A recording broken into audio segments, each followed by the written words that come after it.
আজকে আমি রান্না করব এই যে শুধু ইলিশ মাছ ভাজা, শুধু আমার জন্য, কারণ আমার হাজব্যান্ড ইলিশ মাছ ভাজা লাইক করে না, কাটার জন্য খাইতে পারে না, তার জন্য খাই না। আর আমার মেয়ে মন চাইলে খাইব, নাইলে খাইতো না, কারণ ও তো কাটা পছন্দ করে না।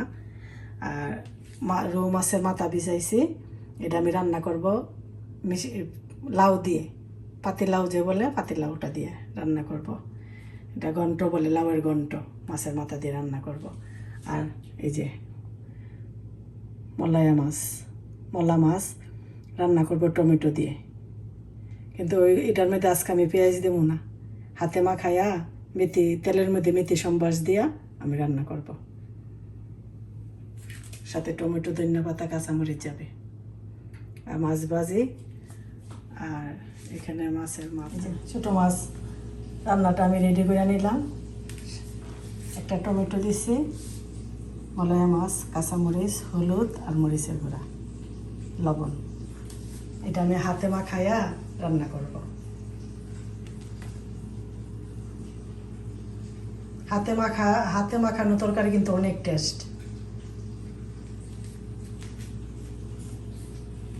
আমার হাজব্যান্ডের খুব প্রিয়, মানে হাতে মাখায় দিলে, কারণ ফ্রিজের মাছ তো আমরা প্রায় সময় মাছ ভাজি করে রান্না করতে হয়, নাহলে একটা ওষুধের গন্ধর মতো করে। কিন্তু মলাই মাছটা ভালোই পরে, তার জন্য হাতে মাখায় রান্না করি, কেসকি মাছটা হাতে মাখায় রান্না করি।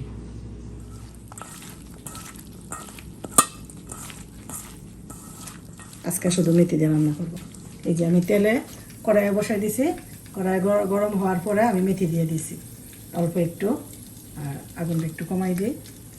এই যে চুলার আঁচটা, এখন আমি মাছটা দিয়ে দিব, মানে সবচেয়ে ইজি রান্না।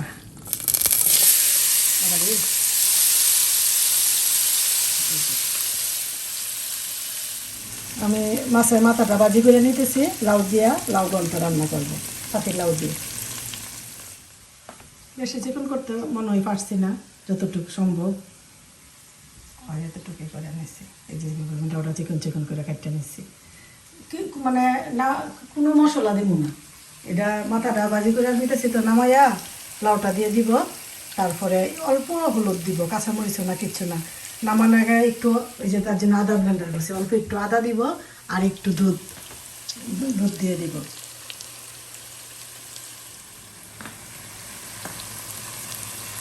এই যে আমার ছোটো মাছ রান্নাটা নামানোর আগে আমি ধনিয়া পাতা দিয়ে নামাই দেব।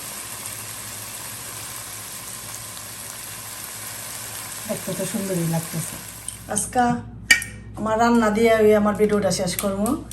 এই যে ফাইনাল লুক দেখাই যাচ্ছে, এটা হলো আমার ছোটো মাছটা, মলায়া মাছ। আর এদিকে হইলো আমি মসুরি ডাল রান্না করছি, তারপরে ভাত,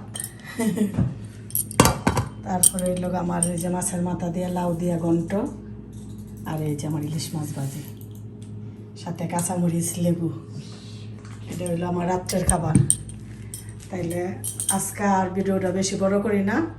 আপনারা সবাই ভালো থাকবেন, সুস্থ থাকবেন, আমার পাশে থাকবেন, আমাকে লাইক করবেন, কমেন্ট করবেন, শেয়ার করবেন। তাইলে আজকের মতো এখানে রাখি, পরবর্তীতে আবার নিয়ে আসবো আর একটা নতুন ভিডিও। ততক্ষণ আপনারা ভালো থাকবেন। ওকে, বাই।